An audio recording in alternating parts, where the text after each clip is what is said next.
Welcome back to Cinema Buckets, the show where we deep dive into the dark, the strange, and the downright terrifying corners of film.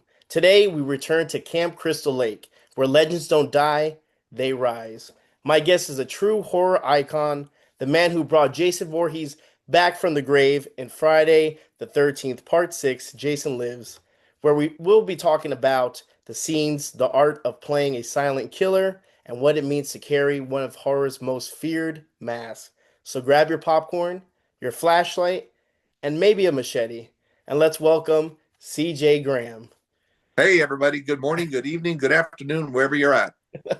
Well, thank you for coming on, man. I appreciate you coming on the show, and I like the Jason in the background. That's a hell of a start right there, man. Yeah, and I want to apologize to the fans. I'm using my iPhone because I couldn't light you up on my computer, so that it might be a little odd. I'm looking at a green light. So I'm not sure if I'm looking at you guys or if I'm just looking at a green light. So forgive me. No, no, there's no need to be forgiven, man. We just want to say thank you so much for the memories, man. Jason, part six is probably my favorite Jason of all. I know I had director Adam Marcus, who did Jason Goes to Hell, and I asked him, I go, hey, man, what's in your take, not your own film, what's your favorite Jason? And he said, yeah, Jason Lives is probably his favorite. And I have to agree. It's one of those. It's silly, but it still has that Friday the 13th vibe to it that everyone loves. Yeah, you tell all the Jasons that, don't you? I don't. I promise you. I promise you. You've been the first Jason actually. So there you go. Kane, I always say Kane. Kane who? Now Kane is Jason Voorhees, but as films go, Jason Lives is right there, number one, man. So thank you so You much know, for coming on. Kane and I are friends for gosh, almost 40 years, and I have much love and respect for him, doing four of them and being part of the franchise. But a lot of people don't realize that Kane started doing horror cons conservatively 30 years ago. And I remember even when I would do one now and then, there was maybe 10 of us in a room total. Hmm. And he does them almost every weekend today. But you've got to say thank you because he was out there pushing the horror con, the comic cons for no exaggeration, decades before I even got involved. I was working in the casino industry. But I retired about 8.5 years ago, so I started jumping into the cons and meeting the fans, which has been a great experience. But I always give kudos to Kane for that. I saw him a couple of weeks ago at a show, and I had a custom made T-shirt made for him, and it says "Hotter" right across the top in big letters. It says "Goat." He won't wear it. He won't wear it because he feels kind of odd wearing it. But to me, he's the goat when it comes to Jason. Yeah. So I always razz him and laugh at him, but you know what? He's been a huge, huge motivational piece for all of us doing horror cons, conventions, comic cons, and those different type of tattoo cons, etc. Yeah, and they've not recently blew up, but it's just become more and more of an eyesore. It's something that people have to go. And like I said, it's one of those things that it's nice to give back to the community and help actors as well. There might have been just doing one or two movies, but we have such a big impact on our lives that we like to show up and say hi and talk to the actors and stuff. So it's really cool. One of the Jasons told me, and I won't tell you which one. He's finally come to the realization that as an actor, he works 25% of the time, but he can fill the other 75% of the time doing conventions. There we go. And that's So go figure, right? yep. And that's a good thing. That's good that you guys will always have that in your back pocket to be financially and help out whatever it comes. But CJ, let's talk about you, man. Let's talk about, growing up, where you grew up, and what was your hometown like when you were you growing up, man? Well, I grew up in Seattle, Washington, to be exact, Burien White Okay. Center. I haven't been there in 51 years, but I understand it's really not the nicest neighborhood to walk through anymore, and I mean that respectfully. But every time I say Burien or Whitestone, they go, "Oh." It was unique then. I guess it's a little uniquer now. Hmm. But 51 years ago, I went in the military. So I got the last 2 years of the Vietnam campaign, as you know, 1960 to 1975. I was very fortunate. I'm not a combat vet, an expert infantryman, but at the same time, I fall into the campaign. So I'm a Vietnam era. Much respect for those who were in the middle of the battle, and for those that didn't come home, of course. So I still fly an American flag out front and a POW flag. That's awesome. That's what's up. What kind of kid were you growing up? Quiet, adventurous, athletic? I should take the Fifth Amendment on this. You know that, right? I was different. Okay. I, when I played sports, all the sports, baseball, basketball, pole vaulting, et cetera, et cetera. But, unfortunately, my dad died when I was 3. So I don't use that as an excuse. Okay. I use that to prop myself up a little more than most. So at 17, unfortunately, I went through 3 high schools in 1 year. I'm not sure what the differences were, but we just couldn't get along. Hmm. So at 17, my mother signed for me to go in the military, the U.S. Army. So I went right into the Army, and then I never went back to Seattle, the Aryan White Center, ever. I just, you know what, I left it for a reason. I've still got 2 friends up there that I talk to frequently, but other than that, you know what, I occasionally I get a hit, a direct message to me from somebody, hey, I remember you in high school. I'm like, okay, um, but it's just more so that when I left, I was gone. But I enjoyed, living there. My mom did a great job raising 2 boys Hmm. on Social Security.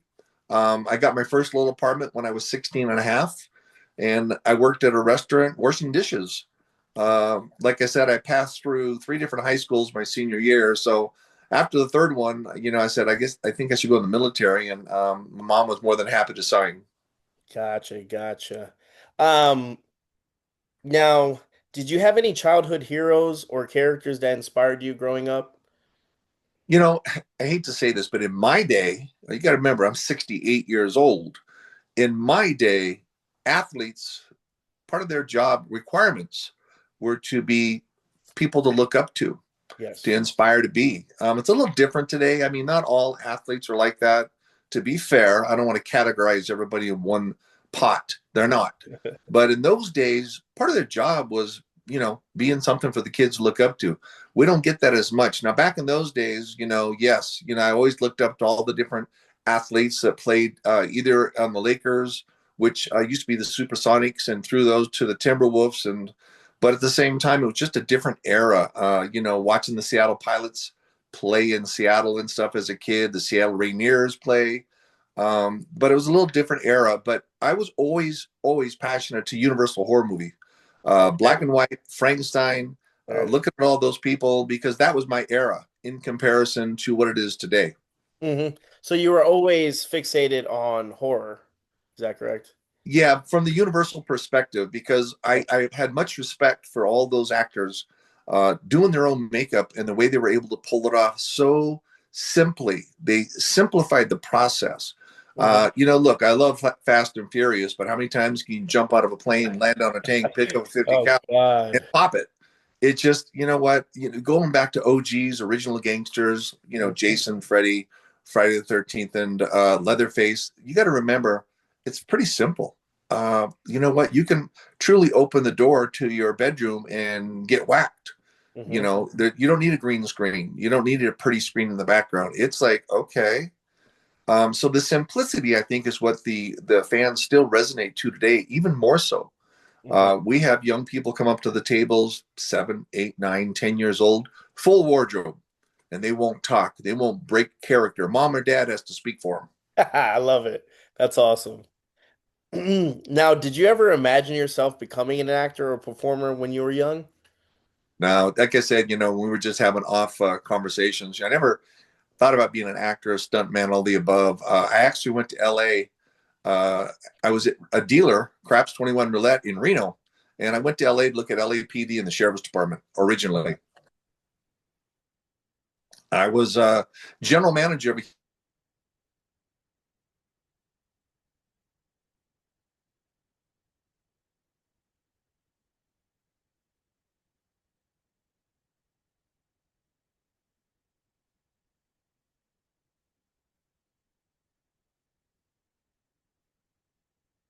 it was just one of those things. When I tell my buddies Kane and Steve Dash and others that were in the industry, they're like, what do you mean you didn't go to school? What? I was maybe a little cocky and only been on the military a few years, Mhm. reasonably healthy condition. So I dropped into it and I was very fortunate. Now, I always tell people I wasn't the first person to get part six. Another gentleman got it who Mhm. was a stunt man. Unfortunately, if not unfortunately, but for me, it's great. But when you see the paintball scene, the three paintballs hit the midsection, that's not me. Yeah. And that person, when the daily came back, didn't meet the requirements of the studio. They just weren't, it wasn't, people just assume I'm wearing padding. And Yeah. it's not. He's a little thicker than I, Mhm. and didn't resonate. So you know what? That shot stayed, and then I came to work, and the rest is history. Yep, definitely. Remember the paintball scene. Everyone's like, "It's not him. It's not him." And you can tell he's a little bit, like you said, a little. It was the thick Jason. You had the Yes, zombie Jason, and then you got the thick Jason. So, yes. uh, And Kane, my buddy, he always says other things. Says, no, he's thick. Be respectful because I wouldn't be here if he hadn't been thick. that I He would definitely. have kept the job. But that scene is not me. Sometimes people ask me about the scene with the machete and the arm. That's me. Mhm. That's me picking it up. If you look at my profile, my size, my chest, and all that, you can go, yeah, that's a different physique. But a lot of times people go because that was in the shot originally, Mhm. because he grabs it, throws the guy into The the tree. tree, but then it's cut, and it cuts to me picking it up and looking at it, going, as Tom McLaughlin said, I want you to look at this arm like, why is this arm attached to my machete? And throw it down, discard it, and move on. Nice, nice. Um, Going back to a little bit of the military, um, what were some of the biggest lessons or values you took away from your time in uniform? Well, I can put it this way. I'm not opposed to people going to college. I Mhm. think if that's your thing, good for you. But I was a sergeant in the infantry. Vietnam was coming to a close, so all the E6s and E7s were ETSing, estimated time of service. They were getting out. They're done. They're over it. So as an E5 sergeant, I ended up being a platoon sergeant, different category, leading 30, 31 soldiers. The thing is, my career after the acting, I worked up from the very bottom of the casinos to being a chief operating officer, general manager of two multi-billion-dollar casinos. Oh wow. Now, I did that because of my honorable discharge from the military Mhm. and my high school diploma. Okay. I did get a high school diploma from Nuremberg High School in Germany, but I never went to college. So everything I learned in the military about discipline and honor, respect, leadership, I learned it from the military. I have a saying to everybody, and I tell everybody the same thing: dictatorship is easy; anybody can be a dick. Leadership, time, patience, skill. Qualify, quantify, simplify. Don't make it complicated. That's amazing. That's what's up. That's nice So and simple, right? Simplify. and it makes it easier because I never worried about my job security. I tried to give everybody as much information as I had around me, my vice presidents, my senior vice presidents. They couldn't have my job until I gave it to them, and I wasn't going to give it to them, but I wanted them to be the best they could so they could represent the company I worked for, to a higher degree or higher level, and if they did leave, they were prepared to take the next job. Gotcha, gotcha. By any chance, what was the transition like moving from a highly structured military life into civilian life? Well, I always tell fans this because I think it's important. My Mhm. very first job out of the military, you ever seen those porta potties out there at construction sites? Yep. I delivered those. I sucked them out. I put blue Oh, stuff in them, they pay and good though, right? they looked good because I would squeegee the heck out of them. And people used to laugh, and I used to say, "Hey, don't laugh. Your shit was my bread and butter." So I mean, that was my it's very true. first job. My point I'm trying to get to is you start somewhere, you grow. When my first job in the casino industry was selling change, when we used to have slot machines that took quarters, dimes, nickels, silver dollars. When I retired, I was chief operating officer over $2 billion resorts with about 24, 2,500 employees. So, it's really about how hard you work, how hard you apply yourself. And remember, your ideas are good, but listen to the people around you. They've got some pretty good ideas too. Exactly, absolutely. Looking back now, what part of the service are you most proud of? Well, I'm proud, most proud that I was made a sergeant my last year. I'm very proud that I went to Germany, Kitzingen, 3rd Infantry ID, then migrated over to Ulm, which was guarding Persian nuclear missiles. You got to remember those were the days that we had East West, and then I migrated over to the 7th Infantry and ETS, estimated time of service, with my honorable discharge. So most importantly, that I made it through the ranks to a sergeant, which is really good for only having 4 year commitment. It usually takes a little longer, but there was a shortage, to be fair, because they all got out of the military right after Mhm. Vietnam. So, but I took the job and did what I had to do, and I think it gave me great leadership perspective for the rest of my life, to include doing Jason, because I was so disciplined. Yeah, absolutely.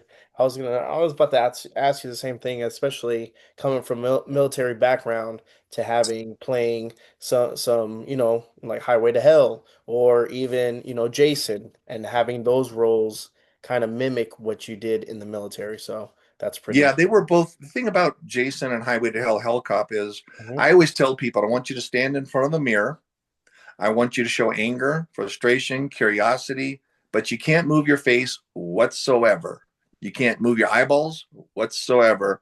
You just have to stare at yourself and show it. You got to show that little Yeah. movement. It's not a big kink of the neck. Hmm. It's barely a quarter of an inch. Most people turn their neck like they're going to break it. No, no, no, no. It's just a slight, tiny movement because camera picks it up. Yep. My director, Tom McLaughlin, also OJT'd me, like, I want you to do this, I want you to do that. Don't forget about this, don't forget about that. And then, of course, I had a stunt coordinator that kept me alive through the movie. Nice, very nice. Now, how did you fall into the movie scene? Again, you are part stuntman. Was stuntman your work of how you got into the movie business?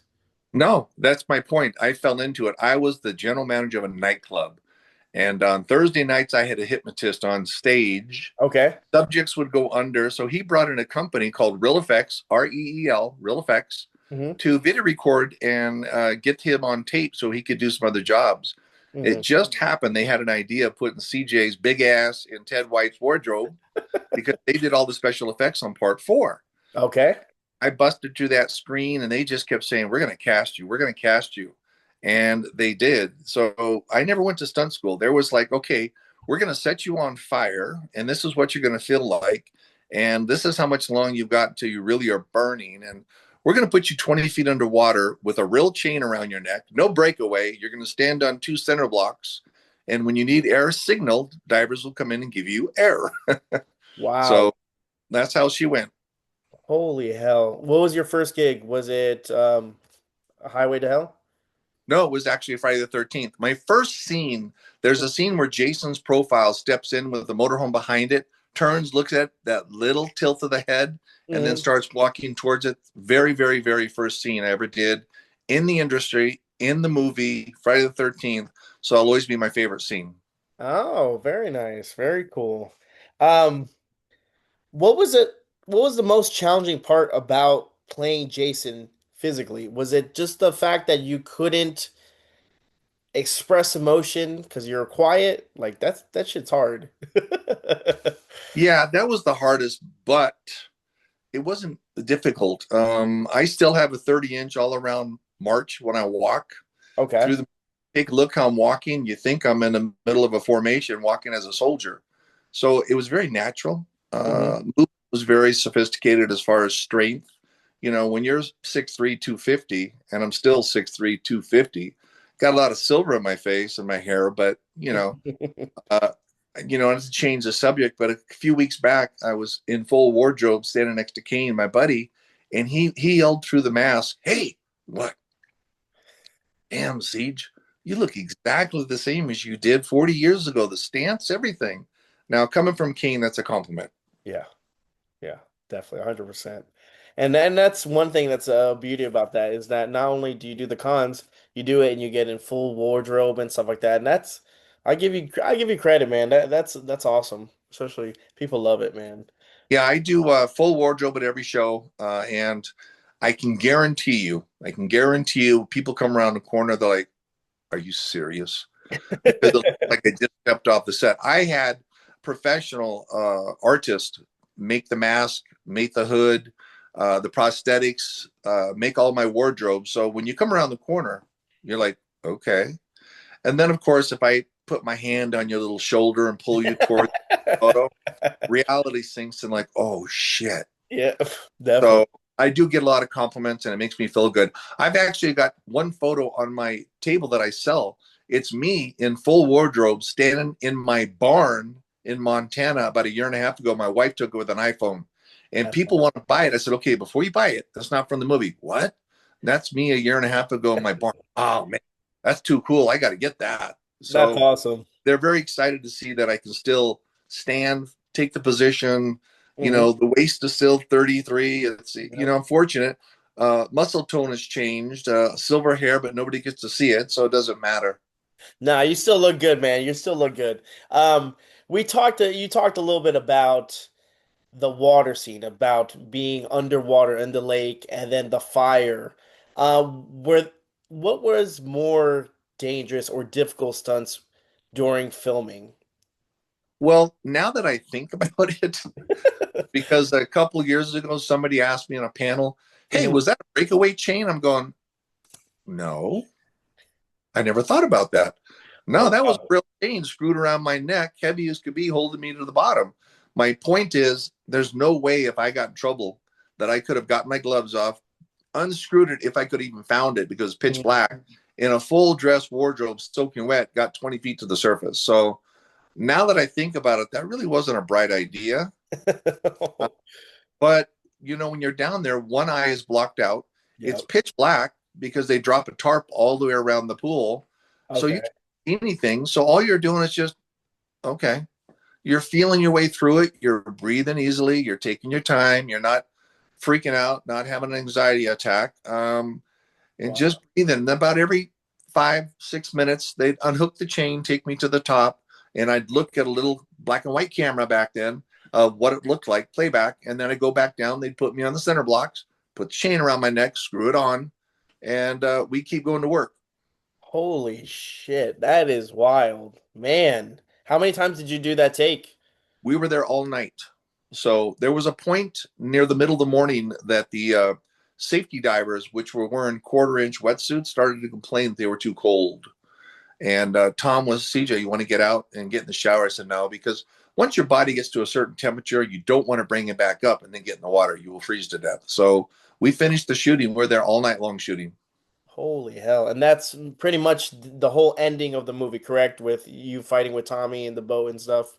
And to be fair, Tommy did about 90% of his own work down there. I mean, he did have the benefit that, he could swim upward if he had to. Even Mhm. with that heavy jacket, he had an opportunity because he could see. I could Yeah, things. So he knew what direction was up or down. I just knew that I was standing on a center block with a chain around my neck.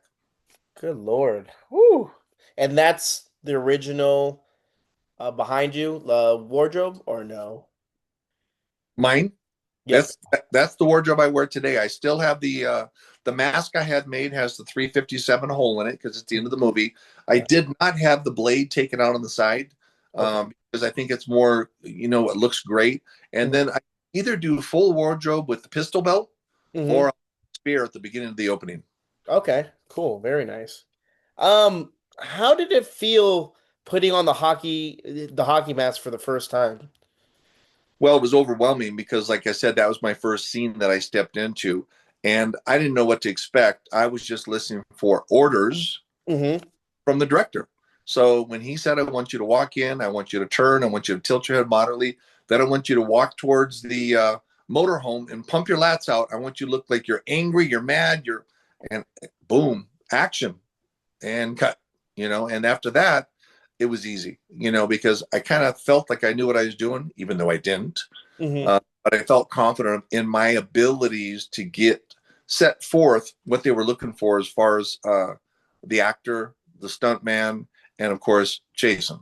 Gotcha, gotcha. What's one scene from Jason Lives that really stands out in your memory? Well, let me put this: my favorite kill, which stands out, is the sheriff, of course. No blood, no guts, but Just stands out the most is being underwater, 20 feet down, breathing off regulators, and I can't see anything. I'm just totally relaxed in my own zone. And when I take some breaths and they pull the regulator out, they put Tommy's feet in my hands so we could start struggling. Oh So shit. everything is by feel. And I think without having any, true experience of that type of stunts or any stunts, I think we Mhm. did it. I agree. I think you did a hell of a job. Were there any funny moments behind the mask that fans might not know about? Well, I have to go back and look at it, but the crew in those days they had a rubber chicken. It was Okay. very popular back in the 80s, a yellow rubber chicken. And in a couple of scenes, you don't see it. I'd have to go back and watch to tell you the scenes, but they Hmm. hung rubber chicken in the background so there'd be a little shadow on the wall. So that was the inside joke from some of the people that were doing the special effects and the movie shooting, etc. Funny. That's funny. What was it like working with Tom as a director? Well, he was great. He still is great because Tom is very clarifies what he wants you to do.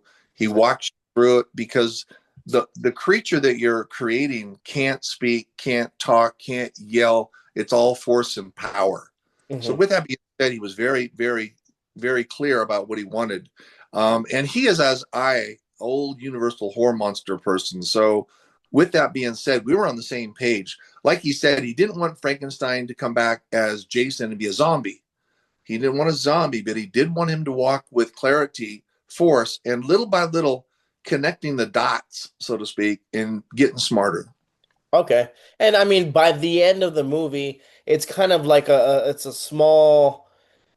If you it could easily be missed, but I think Tommy was on the boat and he was screaming out, Jason, hey, this is what it's me you want, and you change directions and your walk completely changed and you're like pissed off. It was cool, Yeah, fucking put down angry. the water. Tom said, "I want you to walk in the walk towards the water. I want you to walk fiercely, strong.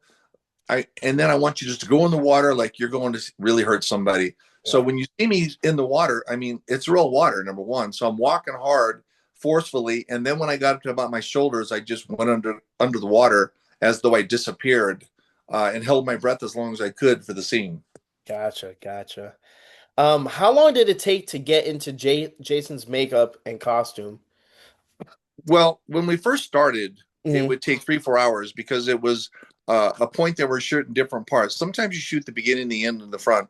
But when I had to be in the the mask, what I mean by the mask is the teeth, the eyeball, and the prosthetics. That would take about 3 hours. But once we took that out and cut it out, Hmm. and they just blackened out my eyes, and I got to put the mask on, it only took an hour and a half. Gotcha. And is there anything I could only imagine it kind of being, I don't know, 3 hours like sitting down is a little rough, don't you think? Well, Highway to Hell was worse. It took 5 hours every single day. Good So Lord, that was one of the questions I had. Five yeah, that was hours. even worse because there were 5 or 6 prosthetics glued in my face, including my lips Uh-huh. had to be glued on. So when it came to lunch, all I had was a milkshake because anything that I started chewing on would get the oils into my lips and they would detach. Oh my And at that Lord. point, we couldn't shoot because there had to be new prosthetics put in. So a lot of protein shakes. Jeez. That's so funny. That was what was the most difficult of wearing the Hellcop makeup, prosthetics or costume, but you Yeah. already answered, so jeez. Oh, how did you deal with the heat, weight, or limited vision for Jason? Well, the Jason thing was, if you notice when I walk, I'll give you an example. Okay. If you want to walk, I want you to look straight forward, black out one eye, and see how you walk differently. You'll naturally walk firmly Mm-hmm. because every time you put your foot down, if you don't put it down completely, there's a chance you're going to fall because Okay. you can't see your feet.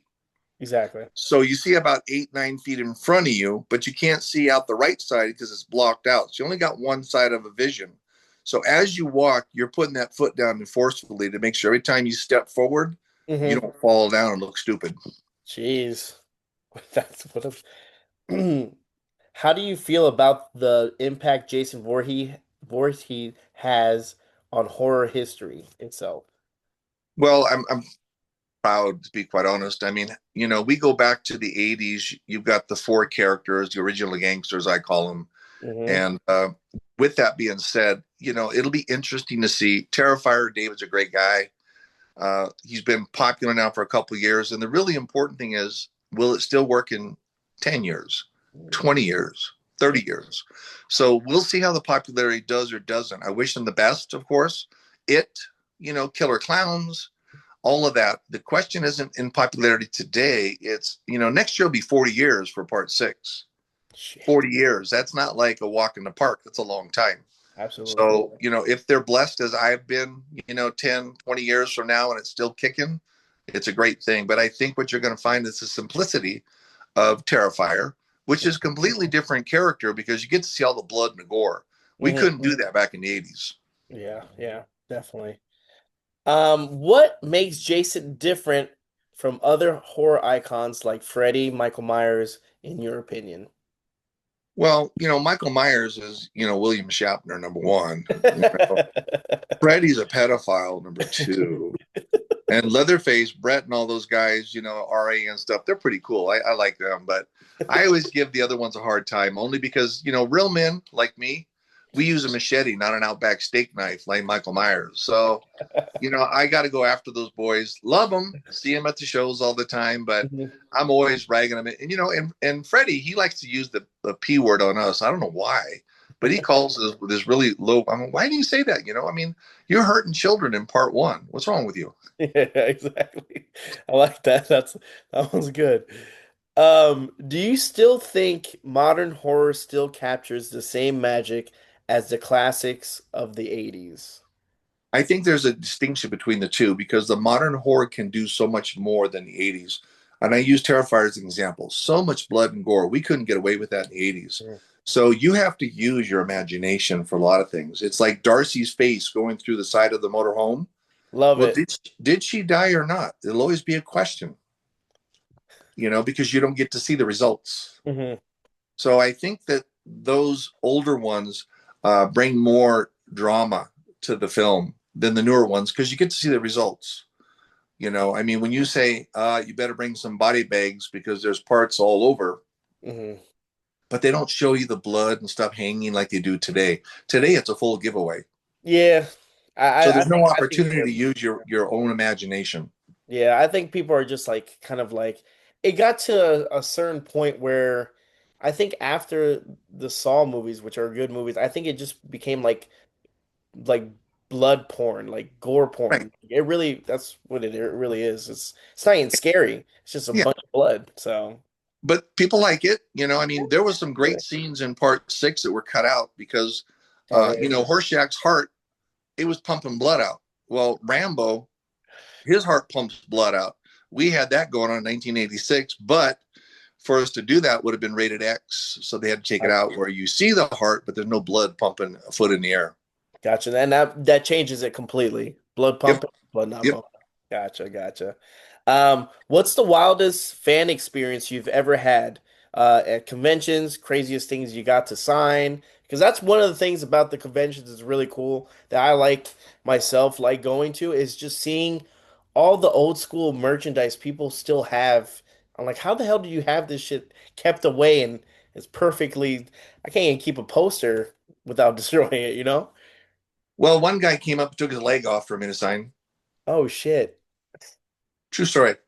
So that's the oddest thing I've signed. We still get a lot of people, myself and Kane, come up and get Yeah. our autographs on their legs and their arms. They go get it tattooed on. How But do you yeah, feel one about guy that? came up and took his leg right off and put it on the table. Said, "I want your autograph on my leg." That's awesome. That's pretty wild. Where'd you sign it? What part of his leg did you Well, sign? he only had it. He had it from the thigh down, so it was right Okay, above the kneecap. gotcha, gotcha. I have so I had like I said, we talked a little bit earlier. We've met and I had one of the artists draw this and then I got you to sign it. It's kind of dark. I don't know if you could see it, but yeah, Yeah, man. I can see it. That's my Yeah. autograph. Yep, it's one of the ones, my favorite one of things that he did. Man, so it's pretty cool. So um it's very interesting when you have these people come from all over the world, right? Oh yeah. All over the world and want to kind of just thank you for being part of their what's wrong? You're kind of hungry? Okay. Okay. I'll get you some food now, okay? It's the one of the it was my youngest, the one that you met. I actually have a picture of when we met you in the convention. Let me wait. Let me this damn. Hold on, cause this damn. What happened, Ian? It's okay. It's okay. Come in. Yeah. Oh yeah. Ian, come How here. old are you now? He's 8 now. Say hi. Right. What's up, dude? Look, you were in this picture. I like those glasses. Those are good looking. Did you pick those out? Yeah, it's a quick way for my mom actually. Nice. Talk to him, not me. Don't talk So down. I heard you're hungry. What are you gonna have to eat? I don't know. My dad told me to make something. Yeah, I'm gonna make you I some, think right? when we're done, I'm gonna have some macaroni and cheese personally. Ooh, Exactly. I love macaroni and cheese. we had some like last night or something like that. Yeah. Oh, He, my he, favorite he macaroni and cheese. All right, chicken and rice. he's a little bougie. He likes his macaroni and cheese with some lobster and stuff. He loves lobster. All right. Well, look here. If there's who's coming in from the other side. Hey, what's up, handsome? Say hi. Hi. That's Landon. Hi.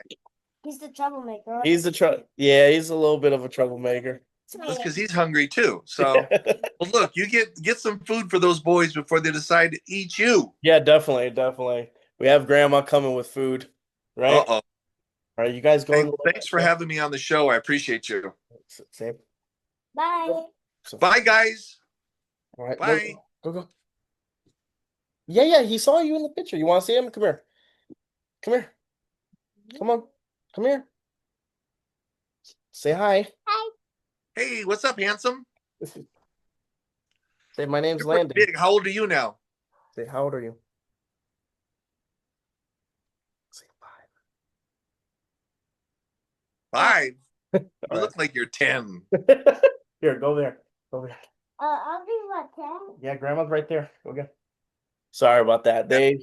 They love to come in. Like I was saying, about hold on, let me put this back. How does it feel meeting generations of fans who love your work that come up to you? I'm very fortunate because little people, 5 years old, 10 years old, Yeah. all the way up to, somebody will come up to me and they'll be talking about, I said, so how old are you? 40. I said, you weren't even born when I did this movie, or they do remember seeing it with their mom or dad who's passed or their sister. So they've got memories attached to it. Okay. So how special is that? Yeah, that's especially if you made such an impact where you have that connection with them is Right. awesome. Do you have a favorite horror movie or villain outside of Jason? Nope. Just part 6. I like it. I like it. Did you ever sneak a snack or water break while in the heavy suit? No, you know what they did? It was pretty easy. We had, craft services and stuff. Hmm. They kind of spoil you, to be honest. I mean, I'm walking around going, "You want an apple? They'll find one for you." Go, okay. Me, I wasn't, really in the set where I was always looking for something. When they said break time, I'd go get something at the crafts. Other than that, I was working. Nice, very nice. Did you ever practice Jason's slow walk in your everyday life or just for fun? No, because it's a natural walk for me. Yeah. Going back to my military experience, 30 inches all around. It's just a natural walk I still do today. Nice.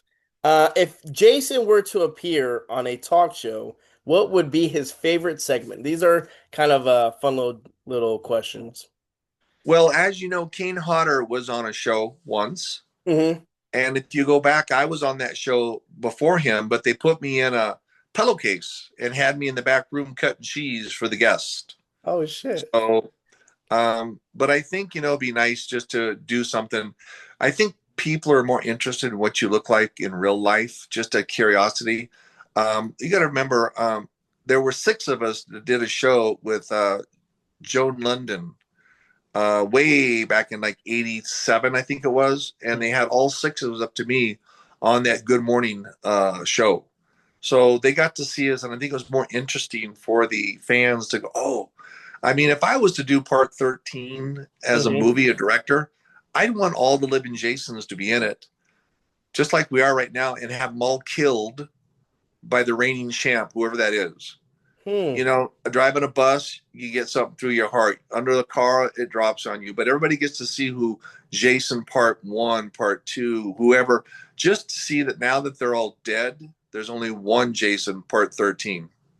Interesting. I like that. That's not too bad, CJ. You ever thought about directing? You might be Yeah. able. Next. Would Jason prefer a fancy dinner, fast food, or camping cuisine? Steak, medium There, rare, baked potato, butter only, and a glass of milk. there we go. If Jason, Outback. Outback. if Jason were to write a memoir, who would it be? What would the title be? Wow, that's a good question. You know, I've had a very, very fortunate, good life, to be fair. Hmm. Um, as you know, went through the military. Did Jason, you may or may not know, was with Chippendales in Culver City, LA. Went in the casino industry, ran the casino industry, and then retired to Montana with horses. So, I mean, I've been very fortunate. My career has taken some great, avenues. I got off at the right time on different things. So I've been very, very lucky. Definitely, absolutely, man. Do you think Jason wakes up every morning and chooses violence, or does violence choose him? Violence chooses him because nobody wins a fight. Period. Everybody loses no matter what. Do you think Jason knows how to swim, or just zombie walks on the bottom of the lake? Oh, he's got to be walking on the bottom because at the end of part six, when he opened that eyeball, he's still alive. There we go. There we go. Well, you know what? I want to say before I let you go, man, it's been a blast having you on. Like I said, big fan of Jason Lives. Loved everything you do. Same thing with Highway to Hell. Loved you in Highway to Hell. Thought it was a great movie as well. And do you get a lot of people that still like ask about Highway to Hell by any chance? You know, I get more people that come up to my table. I always have one or two photos, and they're like, Hmm. "Oh, you were Hellcop. I didn't know that. Oh, I love that movie."